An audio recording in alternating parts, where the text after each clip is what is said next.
This is the Balanced Advisor Podcast with Dr. Travis Perry, helping financial advisors like you achieve balance in their lives. Welcome to another episode of the Balanced Advisor Podcast. I'm your host, Dr. Travis Perry, and I am joined today by Mr. Jeff Dobyns. Jeff has had an extraordinarily successful business in comprehensive financial planning for his clients. In addition to building a top wealth management practice, Jeff has built an RIA with more than $5.8 billion of AUM, 40 advisory teams, and 170 team members through primarily organic growth with young advisors. Jeff, we're excited to have you on the show today. Hey, thank you so much for having me. Good to see you. Yes, this is great. We got to chat a little bit in the pre-show about some things that I'm excited to talk with you about today. Jeff is really an expert in mentorship, team building, and segmentation of clients to help grow his business. And so we're going to jump into a little bit about your background, Jeff. How did you get into the industry? How did you become, a financial planner advisor? Probably the only guy that's listening in that sold books as a way to pay for college, door to door, 80 hours a week, full commission, not as glamorous as it sounds. And so I did that for 4 summers in school. And the company I worked with was called Southwestern. And so Southwestern had a real knack for taking people and putting them through this program, and then they're going to the investment business. So I knew at a young age in high school, I wanted to work in the investment world. And so I had a cousin that sold books for Southwestern and ultimately had great offers from Merrill and Edward Jones and all of the investment firms. He said, Jeff, if you want to get in this business, you got to go do that. So I was smart enough at least to listen, brutal 4 summers, but got out and actually got a job with a family friend that owned a CPA practice in Columbus, Ohio. So this was in the mid 90s when a lot of accountants were trying to get into the investment business.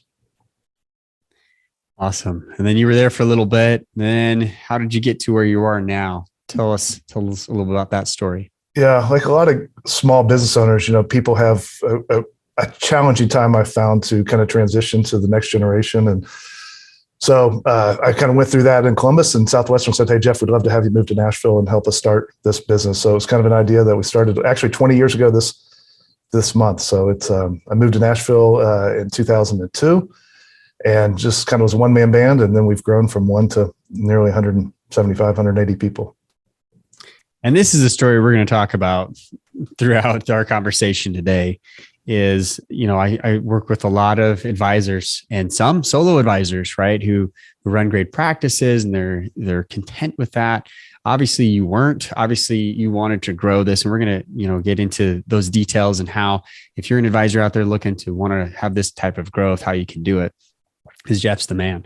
But before we jump that direction, this is all about balance. This is all about how we've, been able to maybe struggle with balance, overcome, and in this industry, how we can become better. So thanks for that intro. Let us know how you got into the business. Everybody comes in a different way. You were the very first who's ever said, I started off as a book salesman. But I think is brilliant. Like, what that tells about you to me is that you're humble enough to listen, right? You're humble enough to know, like, this is the way that I should go. Fine, I'm going to do it. And you went after it. So it's fantastic, man. Thanks for sharing.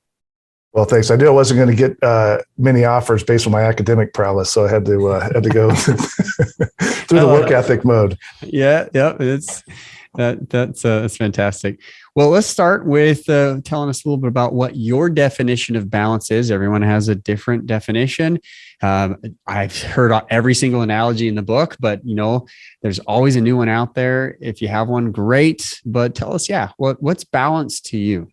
I think it's certainly not novel, but I'd love to try to be balanced. I have 4 kids. I've got a great wife. I went through a phase when I was about 34, 35, where I'd been working really hard, been building this business for a decade. And I really had kind of a burnout. And I was realizing that I didn't want to mess up my kids and I didn't want to mess up my job, but I probably could have messed up my marriage because I just didn't have much left in the tank in the evenings or the weekends because I was working so hard. So fortunately, I got involved with a program you may have heard of, Halftime. Bob Buford wrote an awesome book about moving from success to significance. And so I went through a year-long program. And Bob Buford says in that book that change happens in community over time. And so I realized that I couldn't be Superman anymore. And then it took another decade to realize I never was Superman to begin with, but I thought I was, and I just had enough in the tank to grind.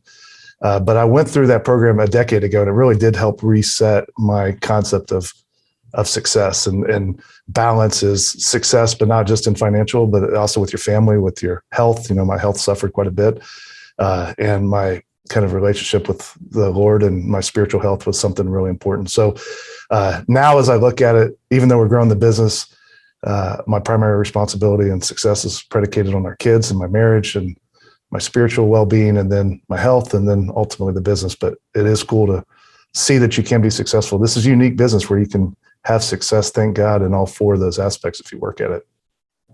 Dude, you pretty much summed up like the first whole section of my book. And, when we're talking about priorities, like you just laid them out, like it's, spiritual health, my kids, marriage, like that's how you feel balance. And that's what I found interviewing literally over 500 advisors. Like they feel balanced when they're living their highest priorities, when they're doing the things that they know they should or want to be doing, that they're just pushing off. So, 30s, 40s, that is traditional burnout time, right? Where, we're working hard and maybe not getting paid as much as we'd like to yet. It's not really paying off. Those dividends haven't come through just yet. And that ROI you've been wanting. But, you talked about your health suffering and your spiritual health with the Lord. I want to go there for a second, kind of follow up. Tell us about that. Like what happened, if you can, Yeah, I was actually on an incentive trip, on a cruise ship with the CEO of Raymond James, and we're sitting out at dinner and there's all these people around it. And I just started sweating. It was what you'd ultimately realize was a panic attack. But some lady looked at me and said, "Are you getting dripped on by the air conditioner?" And I was like, "No, I think my body is just reacting to just the anxiety of just being drained." And so luckily my wife worked in the pharmaceutical business, and she was smart enough to say, "Jeff, you're having massive anxiety," which is kind of ironic because people think I'm super relaxed and calm and cool, but inside I was drained. So that started a program for me to just kind of say, I can't continue at this level anymore. And started to see counselors and started to get healthy physically. And that helped with my mental deal. So, but that's still a struggle. I grew up in the Midwest where work ethic was kind of like what defined your manhood and your worth. And I was just telling a buddy this morning, I still struggle with that. 25 years of being an adult, I'm still dealing with that. But so how about that? Yeah. Mental health, anxiety, depression. Dude, like that is, we just talk about it more. Like that's always existed, right? It's always existed. In my PhD in human development and then my master's in psychology, like we studied mental health a lot. Like how is this related to development? How is this related to goal achievement? How is this related to stress and managing it or not? Right. And I think that a lot of advisors have had those panic attacks. I was on Diana Britton's show. She has a show for advisors that, she has wealthmanagement.com. She's a columnist for them. And anyway, she talked about how this is such an issue for advisors that typically portrayed in the media, advisors are jumping out of windows, right? I'm like, oh my goodness, it's so true. And I think in episode 3 or 4 or 5, one of those early episodes in this podcast, Stephen Gwinnett came on the show, and she's actually a health advisor for advisors. Her dad was an advisor.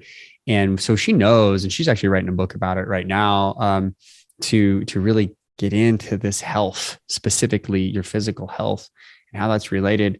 I'm glad you're working through it. And we all have stuff, like we all have mental, physical health issues that we are working through, like that. We all got it. But the fact that you have been able to take care of it, that's the thing that I'm, good on you, because you could see that's kind of unwinding, right? Yeah, it is. And it's not sustainable, obviously. And the challenge, I would say, in this business, and probably some true in a lot of businesses, but there is no goal line, right? You could always be successful. If you're doing $1 million of production, that's great, but you'd like to get to 2. You're doing 2, you'd like to get to 4. You're doing 4, you'd like to get to 6. 6, you want to get to 10. So it's hard, at least for some drivers like me, to want to just say, well, why should I carve out some time personally when I could just go get at it a little harder? And so that's something I still struggle with. Yeah, I get it. It's the Midwestern, it's a Scandinavian, European work ethic, right? I mean, it's where it comes from. It's this, I'm going to do it. And I I'm going to go against the odds. I was reading this book, and I mentioned this several times in different podcasts now, Outliers. I know the concept, but I was listening to it just the other day, and we're talking about how grit, like everybody thinks, oh, grit is the thing. But a lot of times it's actually not. It's the opportunity that's presented for you that you're able to take advantage of and use, and grit's part of it. But the whole John Wayne true grit idea is not all it's cracked up to be. And I think sometimes, workaholics, we wear the workaholic as a badge of honor. Like it means that I have, accomplished and I have a great work ethic, but everything else starts to suffer. Tell us about your spiritual health, your relationship with the Lord, as you mentioned. How is that affected by being out of balance? Well, I think it helps you fall into this trap that it's all predicated on your work and your effort. And you say, well, yeah, you're not trusting that the God's going to provide. At least I didn't. I just kind of said, well, this is my opportunity. I was maybe hopefully thankful for the opportunity, but it was kind of like my concept was, I had the opportunity, don't screw it up. You better run for 40 years to make the most of it. And that is not what I've learned to be the proper definition of a good relationship with trusting that God's going to provide. And it is there's a phrase I used to remember, that something to the effect of, pray like everything's dependent upon God, but work like it's dependent upon you. And maybe I took that, the second part of that well, and I didn't remember the first part. So as I talk to you about this, I realized I really got to get into your program and your book and get more intentional about this, because I thought I'd kind of cured my ailments, but I'm still like at step one, unfortunately. Well, I'm not meaning to give you any PTSD. That's for sure. That is not the intent. But I think, people need to hear this. They need to hear, how successful you are, but that, we all struggle with this balance. And, knowing that your health, your relationships with God and with your family, super important to you, like most advisors. And this is what I've seen about this industry. I love this industry. Why? Because good guys and gals who are really, they mean the world to everyone, their family, their clients, just see them kind of fall into this workaholic trap where they're stuck and they can't get out. So this is really good. I appreciate you bringing this up, man. You're welcome. So, you work with quite a few other advisors. You have a team of 170 plus. It's growing every day.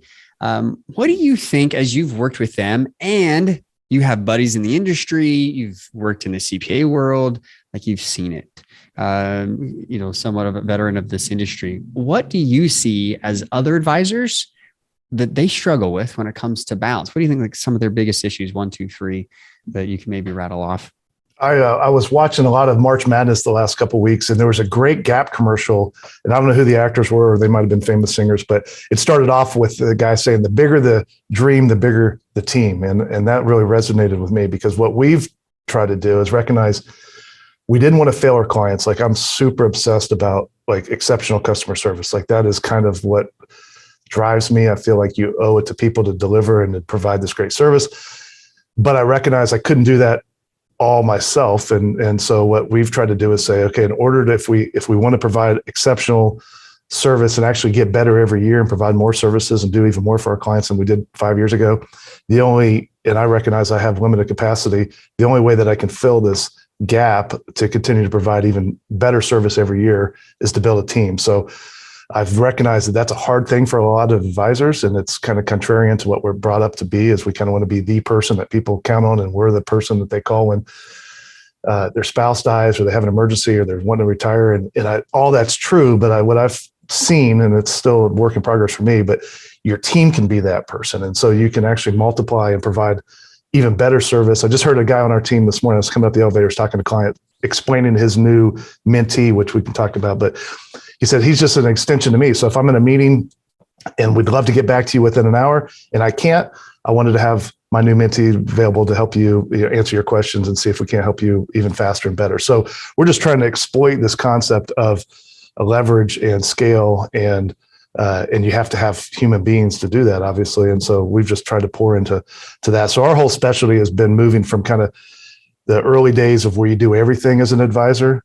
And then, at some point you kind of move to like control chaos, where you have somebody helping you maybe open the mail and do trades, but you're doing the rest. And I'm working now to kind of this become irrelevant concept, which is a little scary and counterintuitive, but I think it's really helped. And hopefully it's helping me on this mission to become more balanced, but we'll see. I think this is a big part of it, actually. I really do. And I love this idea of you're on a mission to become irrelevant. So many advisors get in the business to just be the planner, the advisor, the insurance agent, whatever. And that's, to each his own, as the phrase, right? Sure. To each his own. But I do believe that there is some issue here where I work with a lot of solo advisors, and if they don't have someone they can delegate to, it's extremely difficult to have balance in the workplace. If you don't have a team, how can things flow? And how can you go on vacation? No wonder why you can't come back to it. And so I like to say it like this. If a lot of advisors have practices, most advisors don't have a business. If they can't leave it for an extended period of time, they didn't build a business, they built a practice. I've got buddies of mine that are in other industries, and they've done sabbaticals religiously every year for a month or two. And it's made their business infinitely more valuable, more successful, because they've had to develop other leaders to run that. And so it's interesting because that works really well in a lot of other businesses. You don't have to have the owner operator at most of these companies be there every day. But there is this weird phenomenon in our business I've seen where people feel like they have to be the person. And that kind of gets back to a little bit, in my case, ego and lots of probably other physical and mental issues. But I am learning that if I can become irrelevant, then what you're really doing is empowering and developing other people to become really relevant. And that's super cool. And so one of my missions is to help people become more significant in this world, in the investment world. And so what's neat about that is we could have the same level of production, probably a lot less, if we just had 30 or 40 advisors with no teams, but we have 170 people that are able to make a great income, have an impact, be challenged and grow and develop. And that's because we're trying to scale and delegate and empower people. So if we want to move from just success to being significant, the way you can be significant is to employ people that in a way that you would want your children to be modeled. Love this. I love this concept. Stephanie Roberts, who I had on our podcast, she has a whole company that all they do is employ people for the financial industry. Like that's it. That's all they do. I love them. They've been exceptionally helpful for me and my clients. And we had her on the podcast, I think episode 6. And we talk about these issues. Almost every single podcast, we talk about delegation and building a team and having balance at work, which leads to balance outside. But Jeff, you've cracked this code. You've cracked this. What have you seen with advisors who are pushing against this idea of like, I don't want to employ more people? We talked about in some of the pre-show, some of these fears that these advisors have. Let's walk through that. Let's talk specifically about this part of balance of, being able to employ others. Okay. I think the first recognition is you can't do it all. Right? Like we assume that we can just be the superhuman being and provide exceptional service. And to be honest, I've heard a lot of friends at firms say, man, we just take great care of clients. And I'm like, okay, well, tell me more about that. And they say, well, I've been doing it 25 years. I have a CSA and maybe another person on my team, but we take really good care of clients. And I say, well, like how often are you meeting with them? Do they have really well thought out plans? Are you helping on the estate planning? Are you helping them on the tax planning? And you start to realize there's big gaps. And so I think I would push back and say, are you really loving on these people well and serving them well if you're not doing this full gamut, to your point earlier, about really being a planner and having a team and infrastructure to provide these people with a terrific plan? You simply can't, in my opinion, you simply can't do that by yourself. And so I think there's a little bit of a misleading deal. Just because you've worked with people for 20 years and you have a successful business, that you're providing them the best level of service if you don't have a team that's helping you. I just simply don't think you can do that. Why exceptional service? Is it too much to ask? Like, some advisors, like they feel like they're giving amazing service.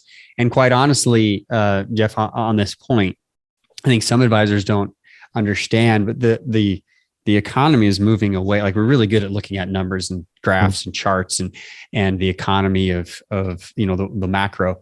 But there's a part of the economy happening right now that we're moving away from service to experience. And even more of that, from experience to transformation. Joseph Pine III did a study about this and how businesses that are stuck in the service model, they really aren't competing with those who are in the experience, or let alone the transformation model. I think what you're trying to say, even though you're using the word service, I think you're trying to say at least experience, if not transformation, with your clients. Yeah, that's very insightful. And I think you're right. I think what I meant by that 10 or 15 years ago was rapid returns of emails, rapid returns of phone calls. I mean, we've literally built our business from scratch to $5.5 or $5.8 billion with just pure great planning and great service. But as you develop those relationships, that turns into, they're not necessarily calling me now because my team can help with some of these other things. But when they're going through a divorce, or their spouse is super sick, or they're selling a business for a bunch of money, like we've matured into this same trusted, what I probably still need to change, still call service, but to really helping them transform their lives and their career and their legacy. And that's what people really pay for. And that's a mental shift I've got to have. In fact, I was at a coaching program 6 months ago and said, you're defining success still as memorizing the new tax codes, or memorizing the new 401k limits, because that's where, I grew up. But really the value and what people will continue to pay for and really need and appreciate is for somebody to help them in this transformation process as they're trying to figure out, should they quit their job? Do they have enough money to retire and to spend and go travel? We've got a client on a motor coach doing 7 months around the country. And that is really super special to be able to help them achieve those goals. And it has nothing to do with the financial aspect of it. It's really trying to help them understand, you've worked hard, you've been successful, let's go get it and let us help you do that. True. And had a little tickle there.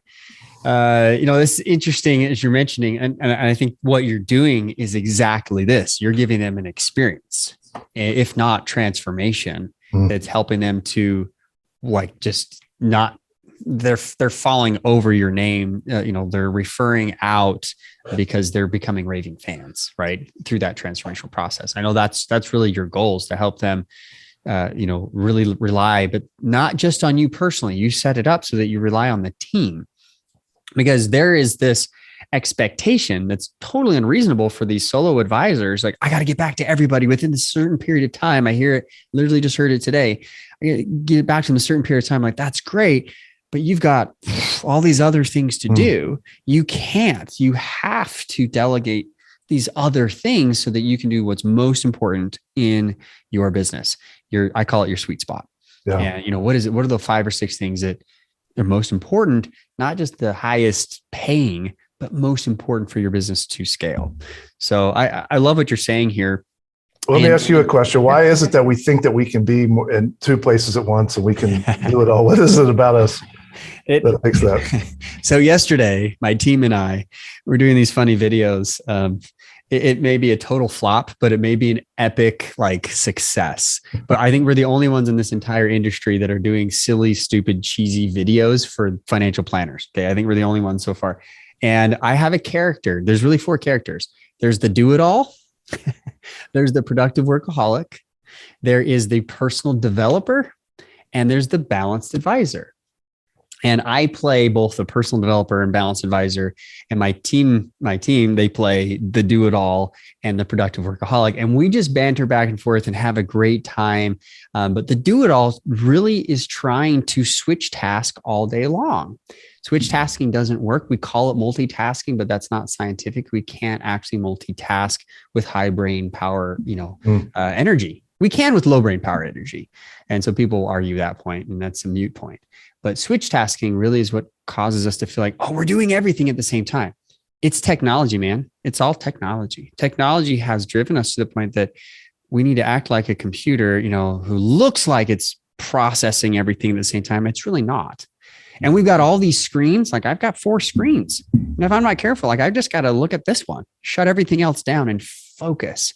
Talk about being present, having focus. Like I could go on, but it's this unrealistic expectation of virtually our entire society, let alone as an advisor, trying to service all of your clients and feeling like I've got to be here for everyone. If you don't build a team, you can't fulfill on your promises. And so you feel bad and you have guilt and shame. And then you justify leaving the family and coming in super early, in with the coffee and out with the trash. And all of a sudden, now you're a workaholic who has no health, no spirituality. Your relationships are shot going, but I have a great business. So does that answer the question? It does. It's got to be maddening for you to listen to people like me. Not at all. Not at all. Just in the short time that I've recognized this concept, my wife is amazing. We've got 4 little kids. And as an outsider, when she's dealing with this, she'll say things like, well, I got to take the kids. They got to be 5 places. And it's like, at the same time, I said, well, maybe we either need to not sign them up for that, or we've got to hire some high school kid to drive them, because you physically can't do it. But she gets frustrated because she feels like somehow she's a bad mom if she's not able to do all that. And logically, it's like, well, obviously you can't drive 5 places at the same time. So it's easy to watch it in other people and to correct it, but boy, it seems hard to do it in our own self. So 100%. Have you read this book? What is it? The Ruthless Elimination of Hurry by Chance. Have you? That sounds fantastic. I'll put that on the list. I've had it. It really speaks to the kind of this concept of distraction and cell phones. Yes. Trying to find some quiet time and exactly. And the Lord speaks to you and moms do this to their children. Moms are to children as advisors are to their business. Like it's this same concept. And actually, I wrote in my introductory chapter, these concepts are universal. You can apply it to a homeschool mom of 6 or 7 at the time we have, or to your own business as an advisor, because it's the concept of I've got to be here for everyone. And why I think the root of all of that, honestly, is identity and maybe a little bit of ego. This is who I am. This is who I need to show up and be. And, it's a little the psychological aspect of this is who I've created myself to be. This is my ego, my super ego, as Freud talks about. So there's a lot of that to unpack, man. And I think that you hit the nail on the head here. And I think what you've done is you've built a business with all 40 plus teams of advisors to try to continue to delegate and build and grow so that you don't have to be the one advisor trying to do it all. Like that's how you've coped with it. And that's why I like your story is so fun to talk about and to bring out. And I'm not here to put, anybody down. And yeah, to your point, I'm listening to people who are struggling with this, but this is where I was. I was the solo advisor who was trying to do it all and I couldn't do it. And and this is why I am who I am today and what I do for advisors. So I actually love it. And this has been a fantastic conversation, Jeff. If people want to come and find out more about how you help teams or even be a part of your team, if advisors are like, man, I really want to connect with Jeff, what's the best way to do that? I'd love to have them email me, reach out. Our website, Dobyns Wealth Team, would be a great way. It's got some information about us, and then shoot me an email or my cell 615-403-0893. If anybody wants to call or text, I'd love to help. I've been probably where they are, and if I can help them build out their team, I promise their clients will have a better experience. That much I do know. Ironically, I think your income, even though you become irrelevant, mine's going up 5 or 6, 7 times in the last decade or so from kind of implementing some of this. And hopefully I'm a little better balanced, but I'm still working on it. Absolutely. It's a lifelong struggle. And I love your candidacy. I love your truthfulness, your honesty on this, and for being on the show. You've been a great guest. Thanks for your time, Jeff. Dr. Travis, appreciate you, man. Keep up the good work. Thanks, you too.